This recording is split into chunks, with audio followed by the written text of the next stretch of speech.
I'm done with school. I didn't like that. It was like trying to fit a square peg through a circle hole for me. So I single-handedly created this company within a company and built it up and, started building a clientele and started working with builders and stuff like that. And it just seemed like it was never enough. There was stuff like that going on in the window industry. I would not be interested, right? If I felt like I was taking advantage of people, then this would not be for me. But the cool thing about it is that we're really out here helping people and we're providing for our families and future generations at the same time.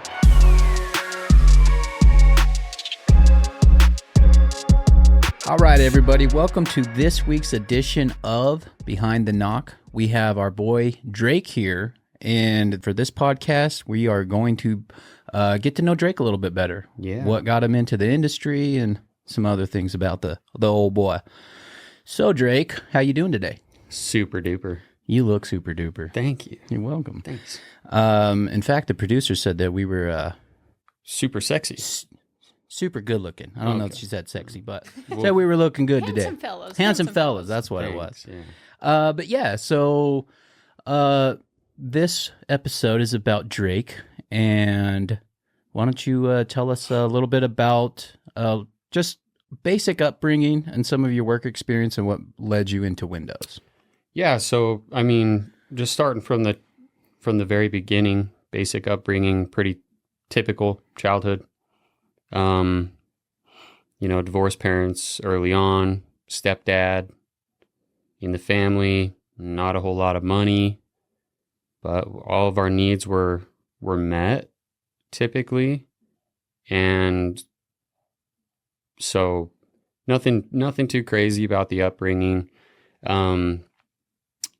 Career-wise, my first job was in fast food, actually. Where at? Arctic Circle. I think you told me that. Yeah, dude. Yeah. Yeah, so Arctic Brown Circle. bag. Do they have the brown bag special? They did when I was there. Nice, yeah. That was kind of my go-to thing. You could get a bag of burgers. Mm-hmm. It would come with a brown bag full of fries. Yeah. And their fries are just insane. And you feed your little family with it. Shout out Arctic Circle. So yeah, I worked there for a little while, and then I was a lifeguard at the rec center. Yep, got my CPR and first aid certification. I wish you'd come save me. When you need saving, Okay. I'll be there. I'll pretend to drown one of these days. All right, I got you. Okay. Mouth to mouth. Mouth to mouth. So yeah, I was a lifeguard for like a year, I think, in high school, and then worked in the food industry again. Worked at Texas Roadhouse, and yeah, I did. Was a fry cook, and then I did hot prep, and I dabbled a little bit in, like, they called it the broil, and it's the guy sitting, you walk in, you can see the guy doing the steaks and stuff. So that was my aspiration at the time, was to... Man, if I could just get on that broiler. Dude, yeah. I would, like, sneak over there sometimes when it was slow and try to, like, learn some shit. And then after that, I got into, like, real big boy manual labor, started with landscaping. So did landscaping for a while, actually went back to Texas Roadhouse and then back into landscaping. My brother was working with this company, and so I kind of had an in, just started working with them. Hated it. I hated every second of it. And, that was really my first adult experience. That's around the time that I, like, moved out of mom and dad's house. And, so... from there, I decided that I kind of had it in my mind that the only direction from there was education. I was already somewhat educated. I did Success Academy in high school, so I went to high school and college at the same time, working towards my associate's degree while, also trying to graduate with my high school diploma. But you can't really do anything with an associate's degree. There's not a whole lot that you can do there. So I had a fascination for architecture. So I went to a technical college for architectural drafting. And while I was doing that, I was working for like a sign shop, doing like self-adhesive vinyl and banners and stuff like that. And I was actually working from 7 at night to no, what was it? 10 at night to 7 in the morning. Sorry. So I would start my shift at 10 o'clock at night, and then I would end at 7 in the morning, and then I would go to school at 9, and then I would be at school from 9 to 2, and then I would get out of school, I would sleep, and then I would go right back to work at 10. So I was hustling for a while there, just trying to, I thought that was going to be my direction, was, get an education, move into a stable career. And I liked architecture. So that was cool for a while. While I was in school for architectural drafting, I got picked up by actually a local cabinet shop. They needed someone doing their drawings for them. So while I was finishing school, I was working with this cabinet shop doing all of their drawings.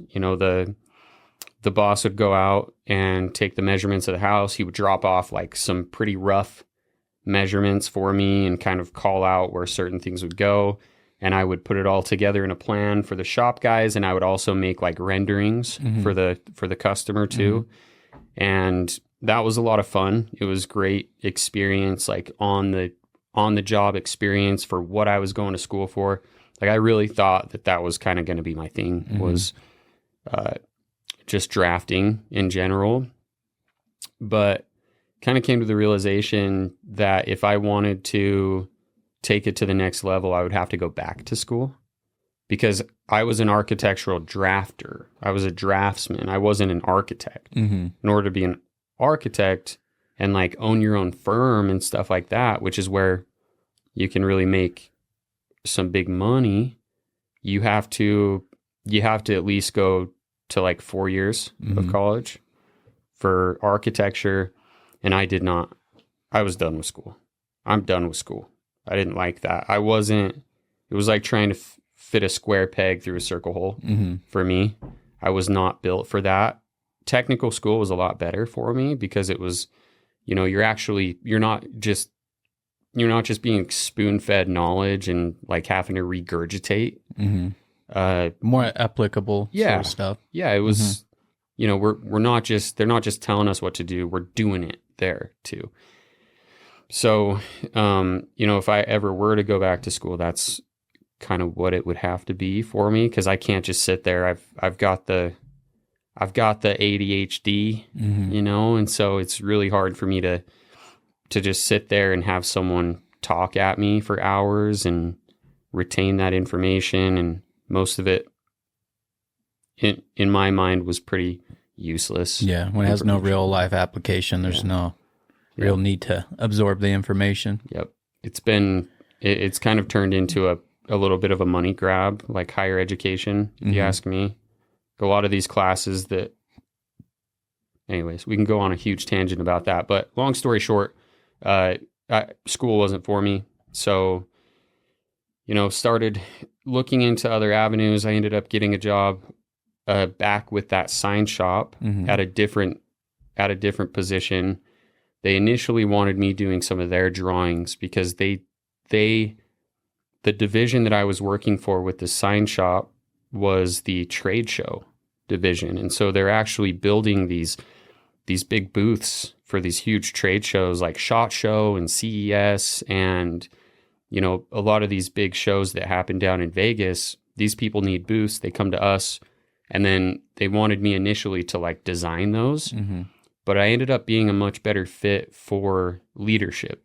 When I showed up and I like within a week, they were like, okay, we need to put this guy in charge of other people. Like he's a leader. He can get people to do things, inspire people. So I actually ended up, the guy that I was technically working for, I ended up taking his job. Not his job. I mean, it's not like he was fired or anything like that, but I ended up assuming that role 1 to 2 weeks after starting that job. And then, I ran the trade show department with metal fabrication, because there was like a fabric and a print department, and then there was a fabrication department, and I ran that fabrication department. So I had a drafter under me, And then I had a shop full of fabricators. And, when I first got there, there were 2 fabricators. And by the time I had left there, we had like 8 fabricators, and we had a design department with 2 drafters. And then, we had a research and development department too. Scaled it up quite a bit. Scaled it up pretty dramatically, but it just wasn't a good, to me, culture is everything. And that's where they were lacking the most, was the culture. You were always kind of walking on eggshells, kind of just, shit, am I going to get yelled at today for something I may or may not have done? Kind of the last straw for me was, we had this project coming through. We actually were building a red carpet event for Paramount Pictures. And it was for Gemini Man, the movie. I don't know if you're familiar with that, but Will Smith. Haven't seen it, but me neither. But we did the red carpet.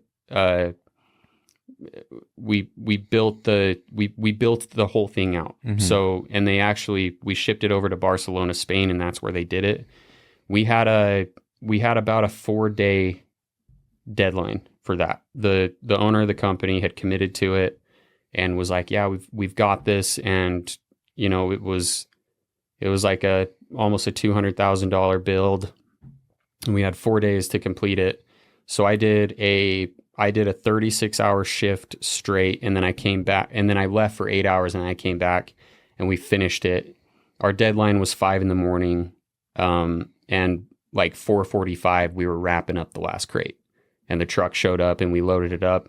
So me and all my guys had stuck around for so long, and just were working our asses off. And after I went home and came back, we had a meeting, and I was criticized for not getting like estimates out during that period of time. And to me, I was like, I allocated my time perfectly to this so that we could get the project done in the time that we were given, and it still wasn't enough, right? Yeah. There just was, it's not like you need an attaboy all the time, but occasionally just not being brought down for what I thought was doing the right thing. So anyways, it was just not a cultural fit. Yeah. Right. They expect you to make chicken salad out of chicken shit. Yes. And then not happy about anything. Yep. I've been there. Yeah. Yeah. I mean, it is what it is. It's going to happen, but you couldn't pay me enough money to stick around a place where I just don't fit in culturally.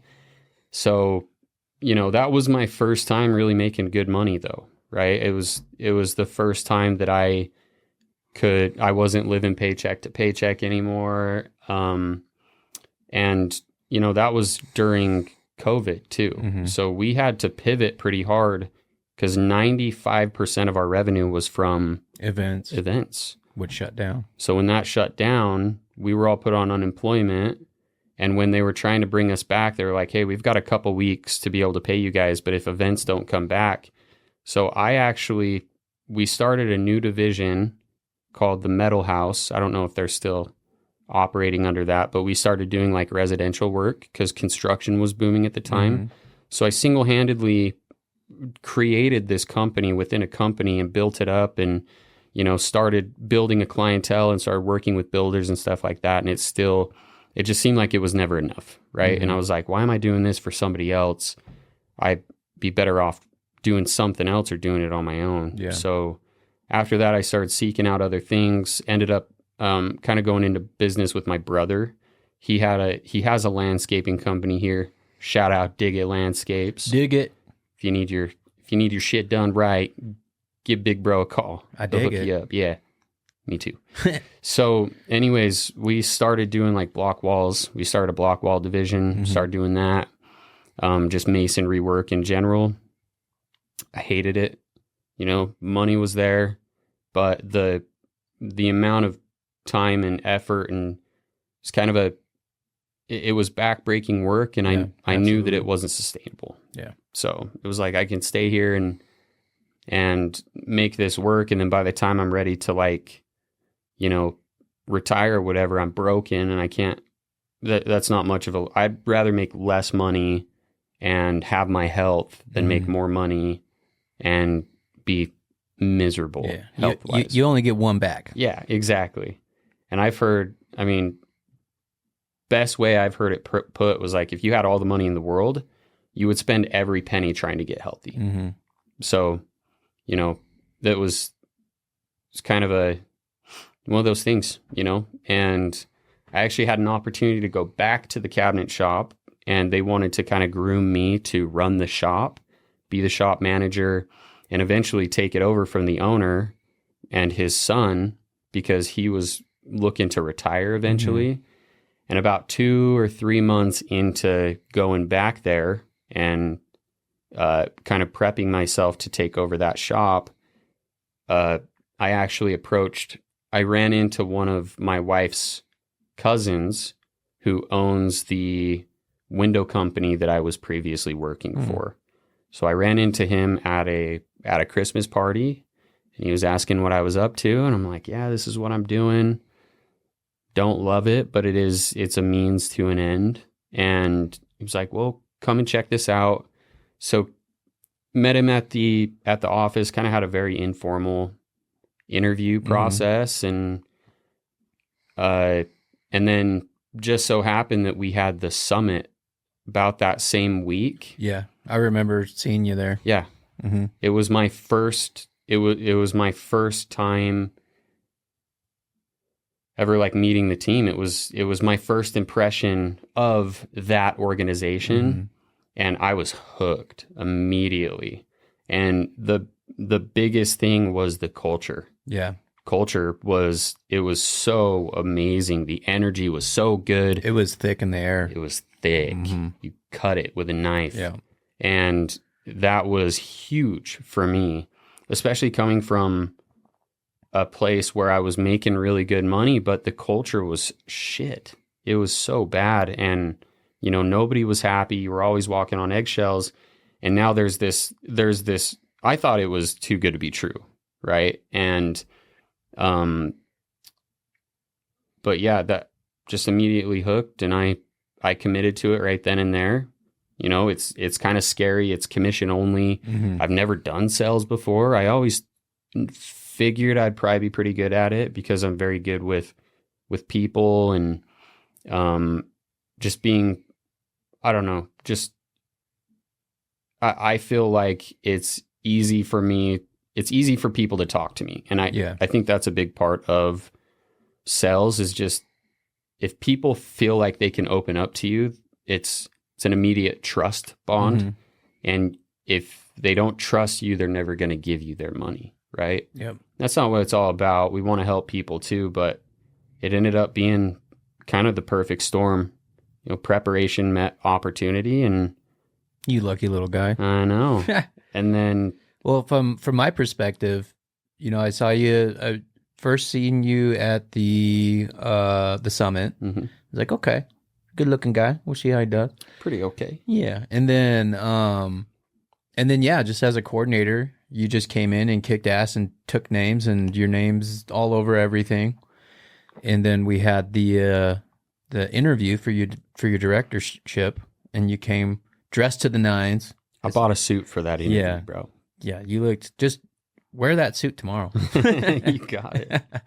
So anyway, and it was more just a formality, if anything, the way you showed up. You obviously got the job and then just killed it after that. Yeah. But, you know, it's like this industry, it can seem like it's too good to be true. Yeah.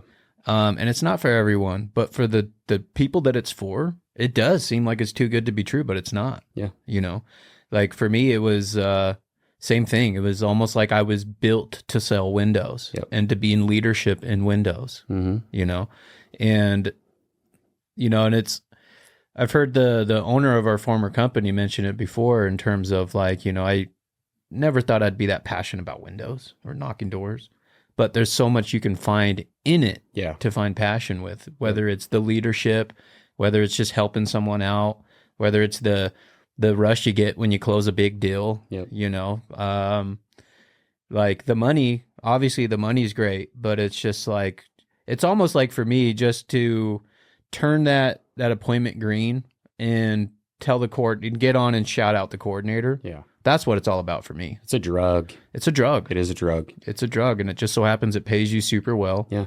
And again, it's not for everyone, but it can be for more people than what they think. I think a lot of people put a limiting belief on themselves. Like my sister, for example, all she does is talk. She gets in trouble at work for talking. And I'm like, why don't you get into sales? You can get paid for that. Yeah, you can get paid for what you get in trouble to do at work. You can get paid a lot more than what you get paid to do that same thing. Yes. But she just puts this big old limit on herself. Oh, no, I can never do that. I can never do this. I can never. It's like, yeah, you can. All you do is talk and help people. That's like, I don't consider myself this great sales person, but, and I never really did. But it's like, there's just a level of trust people can have with you when you have like a certain integrity. And I think that's probably one of the biggest indicators of someone that does good in high ticket sales consistently. Yeah. They got to have something about them that's like people trust. Like you got to have something about you that they're drawn to and connected to, because there's a lot of trust in that much money. Oh yeah. Solar, that's a big ticket item, but it's a bill swap. Like we're not, we save money on their energy, but we're not bill swapping. And if the last few door-to-door cons I've been to, Sam Taggart really shouts out the window industry, because we're high ticket, we're not bill swapping, or like roofing, that's high ticket, but a lot of it's like insurance deductibles. Like we're really the only door-to-door space that like truly goes out and sells high ticket stuff to where people have to like pay a lot of money for it. Yeah. And there's a lot to it, man. Like I think that window guys that do well in the window industry, I think we're like the best in the door-to-door space. For sure. Like you have to be in order to get people to consistently spend that much money with you. Yeah. Yeah.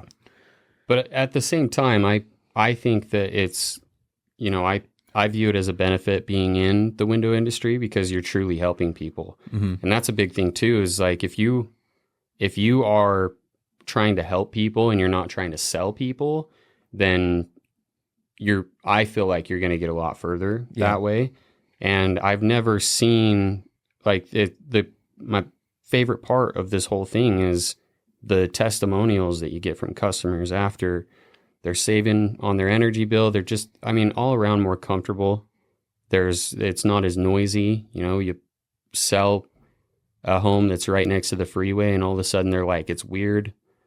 They have to like get used to the quietness in their house because the freeway has become kind of white noise to them. Yeah. So it's kind of two sides to that. It's not a bill swap. You're never going to be able to pay for the windows like through the amount that you're saving on your energy costs, unless you're speaking a matter of like 10, 20 years. Yeah, it's about a 10-year turnaround. But you will see the most immediate benefit from windows than anything else. Solar's great, but it's not going to make your house more comfortable. No. It's just going to make it more efficient. And it's not going to make your home look better either. No, it's not. Yeah, it's not going to give it a nice facelift. Some people don't like the look of the solar panels. A lot of times it kind of traps people in to these leases and things like that.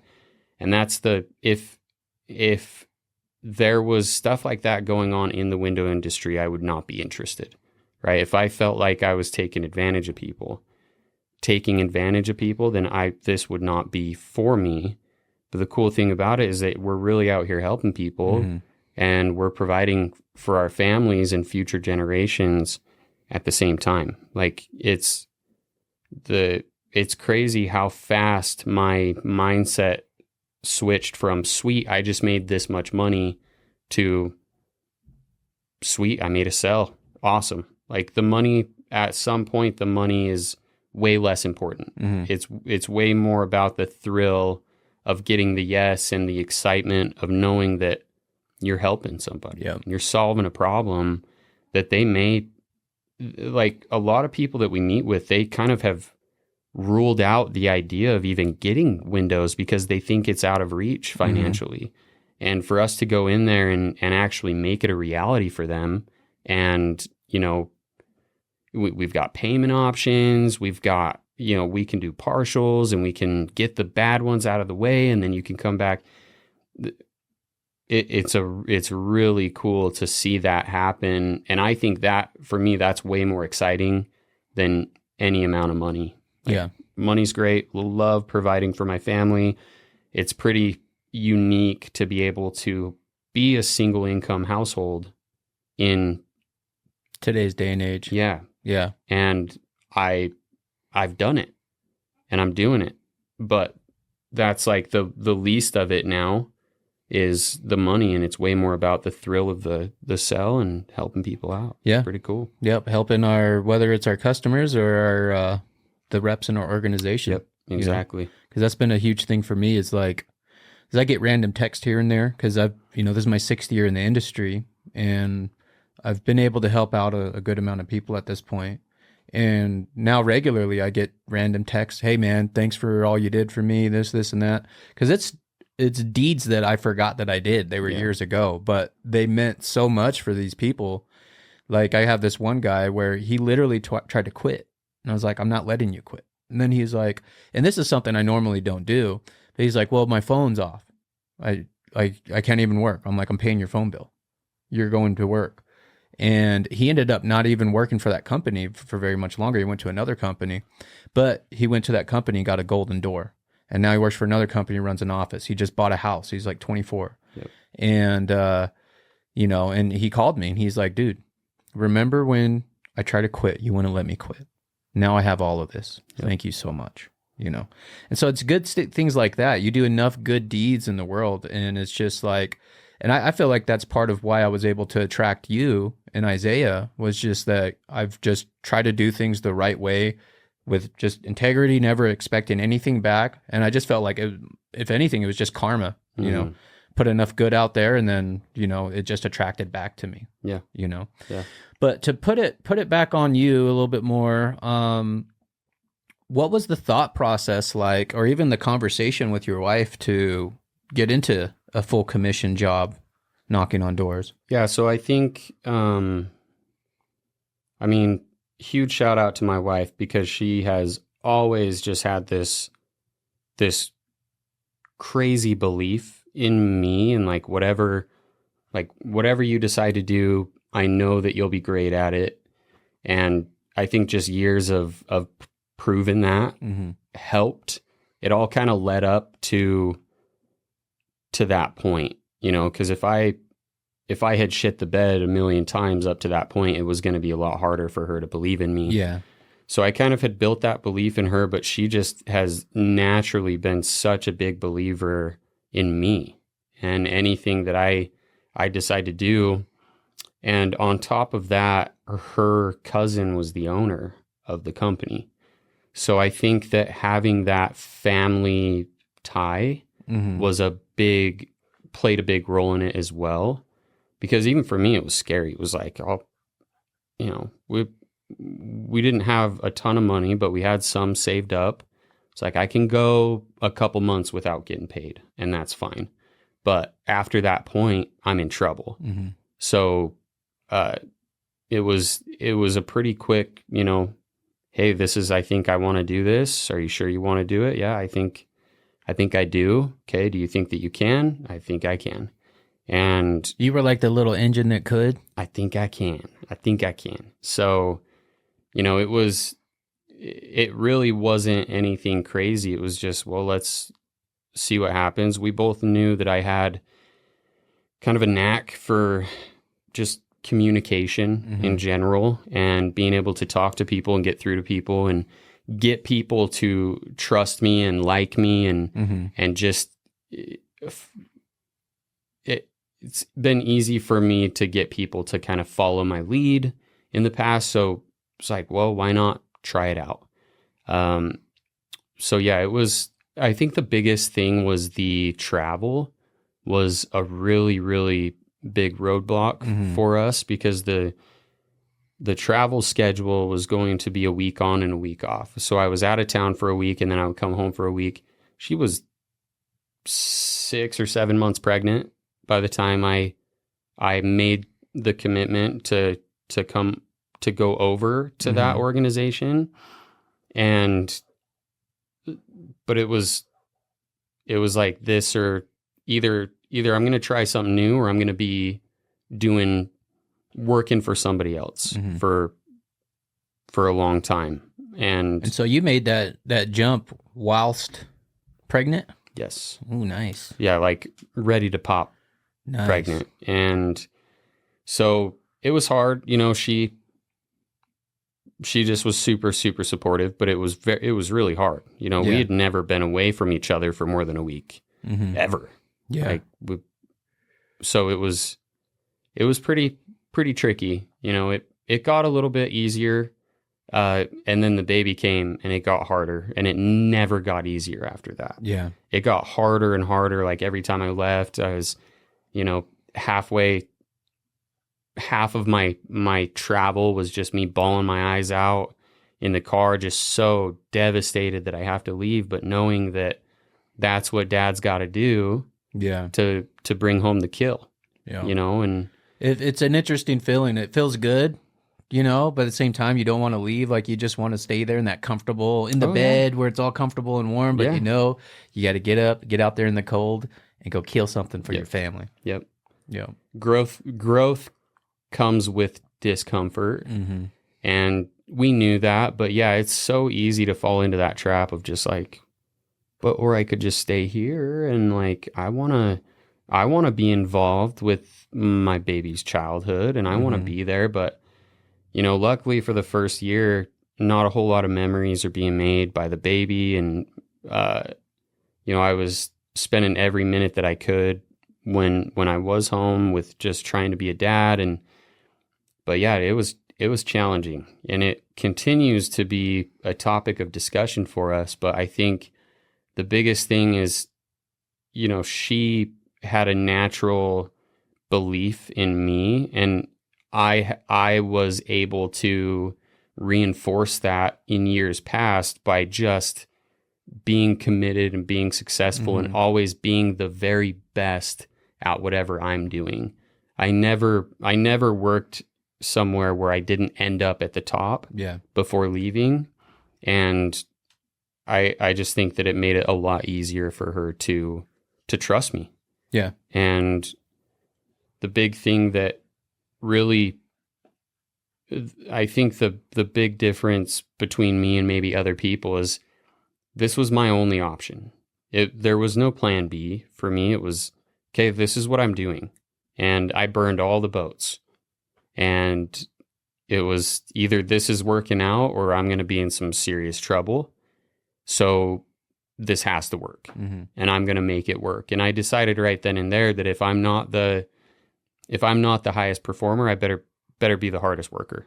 So, you know, my first few weeks working at the previous company, I was knocking until 9:30 at night. A lot of nights, knocking on people's doors.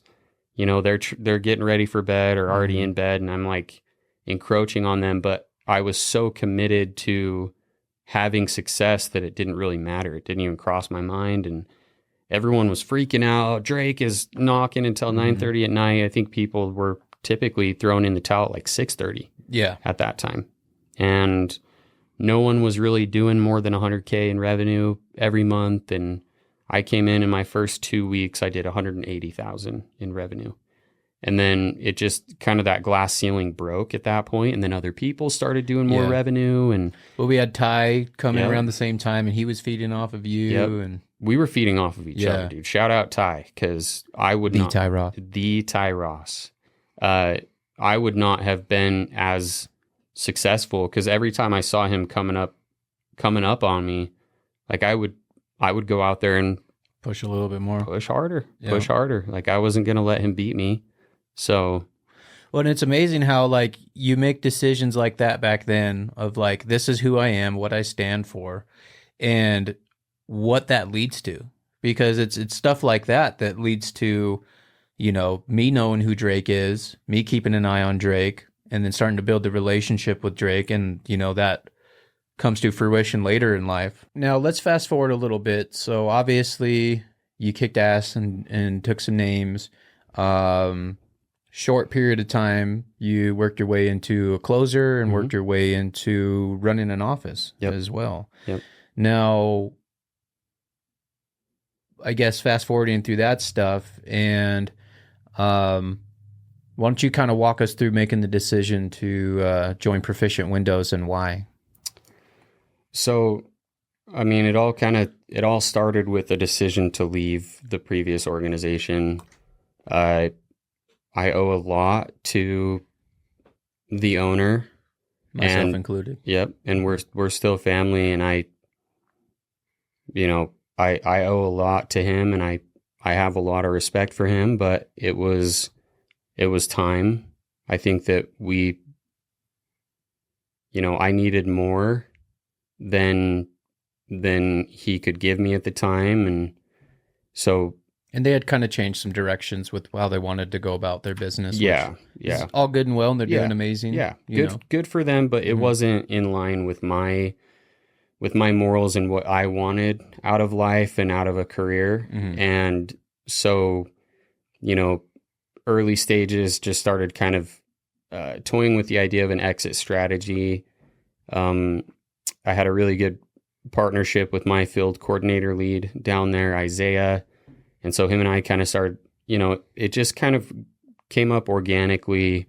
We were unhappy with a couple different things, and we were on the same page about a lot of it. So, we just started brainstorming, and well, what are we going to do? Or are we going to go do our own thing? And it was, at that time we had really a few different options, but we made a decision that wherever we went next, we were going to have skin in the game. Like, I want whatever I do next to be the last thing that I have to do for money. I want this to be the last thing I have to do to work for my money instead of the money working for me. Right. So whatever it is, it's going to have my name on it.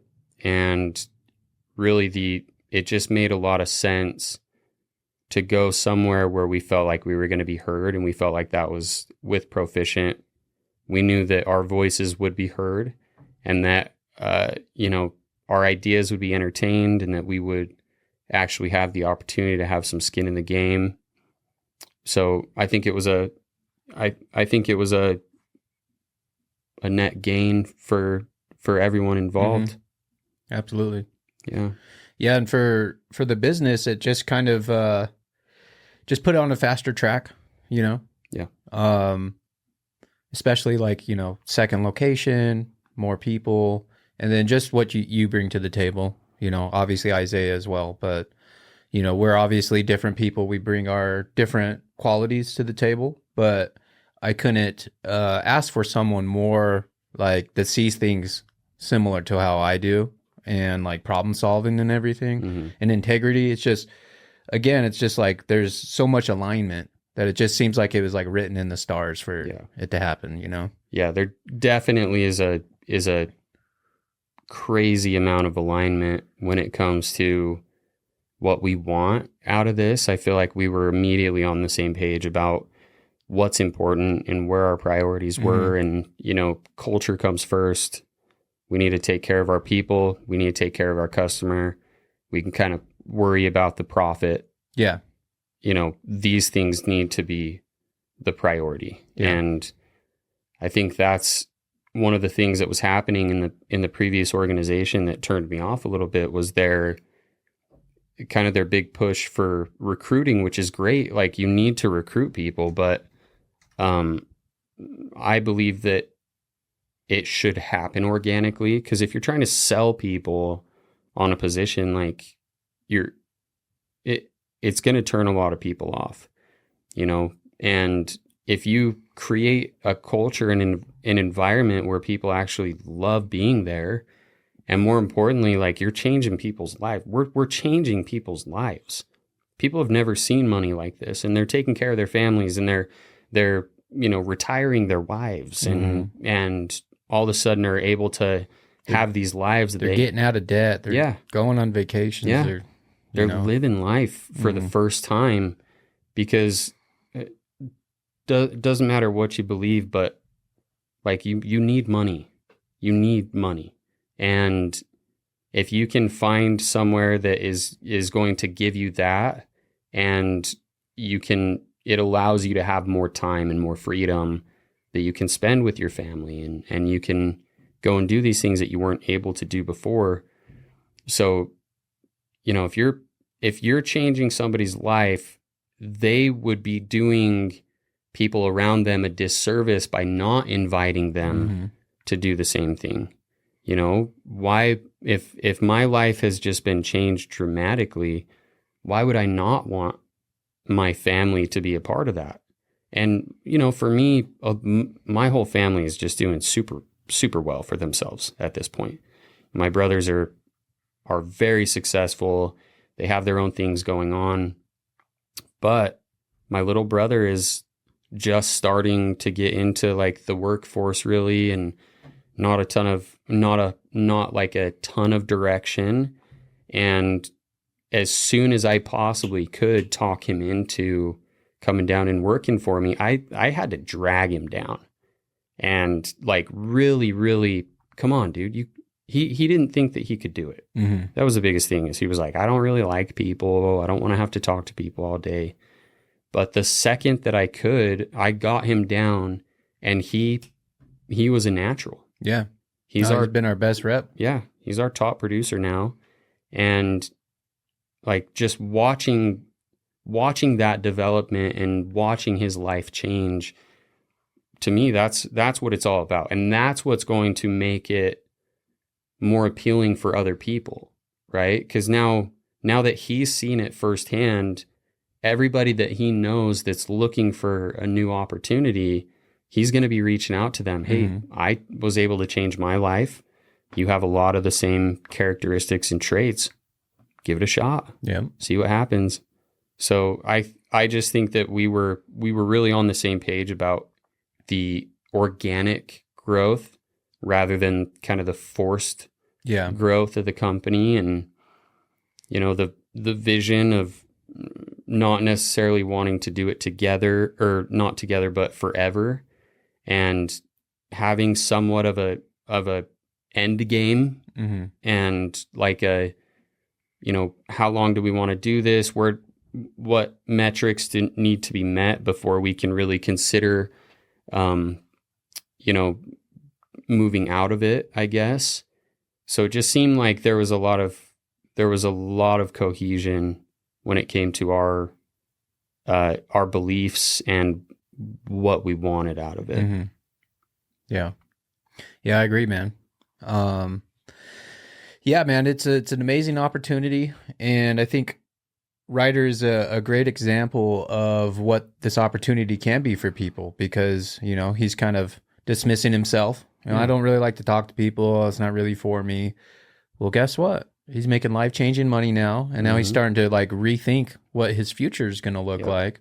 All because he had a big brother that is like, hey man, just come give it a shot, you know? Well, it comes from a place of like genuine caring. Like, I truly feel like I'm doing people a disservice by not extending an invitation at the very least. And it's cool to not have to like obviously with my little brother, I'm going to be hard on him, and I'm going to be like, dude, get your ass down here. Yeah. A little more straightforward. Yeah. But it's nice to not have to do that. Like the culture and the financial aspect of it, it really just speaks for itself. And just to add a little bit of context to that, Ryder is a welder. He welds. And before that, he was doing landscaping. Like he's a cold-blooded, blue-collar country boy. Yeah, he came over earlier, had his belt buckle out, couldn't pick up his gun. Yeah, going out shooting tonight, went camping with his buddies. Like that's what he loves to do, and he never has even considered himself as a person that could do sales ever. And that was every conversation leading up to it was, I just don't think I can do it. I think you're wrong. I think you're wrong. I don't think I can do this. I don't think I'm built for this. And the initial plan, he was just going to come down and help me out for 1 month. He was going to live with us, and he was, you know, it was around the time that we were transitioning over to Proficient. So, you know, it just kind of worked out timing wise. And I framed it as, hey, you're helping me out by coming down here and contributing to the team. And he's been down there for 3 months now, and he has no definitive plans of leaving. He's actually talking about, what do I got to do to get to a director now? And, well, are you going to be opening an office up there? Because, what do I got to do to get my own office? And it's just been really, really cool to see it all come together, and his whole perception of money in general and how you make money has completely changed. You don't always have, it's not always X amount of labor equals X amount of money. Like he's seeing that you can do it in different ways, and you don't have to break your back to make money and provide for your family. You can use your brain, and you can use the skill set that God gave you to be able to communicate to people and turn that into, providing for your family and eventually creating generational wealth out of it if you're smart with your money. So, yeah. And I think what people need to understand about how the wealth is created, because it's one thing to make money, but you have to be more or less smart with your money. Yeah. So a big strategy in how people actually become wealthy is tax mitigation by way of real estate investment.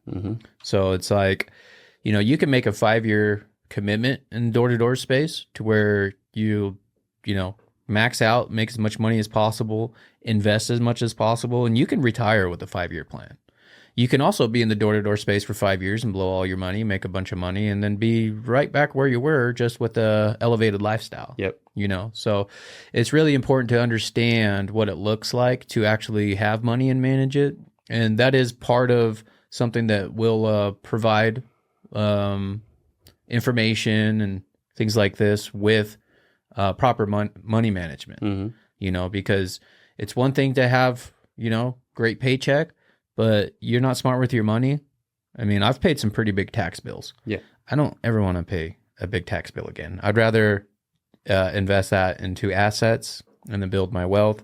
And again, it's an opportunity if you're smart with it. It is important to be around a right group of people, but you get around the right group with the right opportunity. I mean, the sky's the limit. Yeah. It's too good to be true, or sounds like it, but it's not. But again, it's not for everyone, but it is for more people than what they presume. Yeah. Because, it's not like this crazy complicated thing. We literally have a script. We have a couple other tactics that we do, and we go knock on doors and we help people get into some windows. It's not complicated. I think people overly complicate this stuff. It's not that complicated. You just help people get windows, and it's all good. That's it. That's it. That's it. Simple stuff. But I think we're right there at the mark to where we got to end the podcast. So is there anything else you want to add before we get off? No. I think, I'm just excited to watch this shit grow, and more importantly, change a bunch of lives. Yeah. Change the lives of not only our customers, but our sales reps as well. Yep. And I'll kind of leave it on one last thing, maybe a little out of context, I don't know. But when it comes to priorities in our business, the number one is our sales reps. That is number one, because I take care of you. You're probably going to take care of me, probably going to take care of the customer. So the better we take care of our guys, and I'm not just, obviously we're a business, bottom line is important, but that's not the priority, not over our organization, not over our guys, not over our culture. I'm willing to spend a little bit more money to make sure things are moving good in that direction, but I would much rather have it be that way. I'll leave it at that. Well, I just think the important thing to understand is that if you're looking for a place that is going to put you and the culture first, then you found it. You found it. Yeah. That's it. Yep. All right, buddy. All right. Well, appreciate you hopping on. Everybody, if you're interested in what the opportunity looks like, you're looking for a little bit more in life, you're looking for an opportunity anywhere in Texas and Arizona, we got you. Yeah. And more states coming soon. A lot more. All right. We'll end it there. Bye-bye. Bye-bye.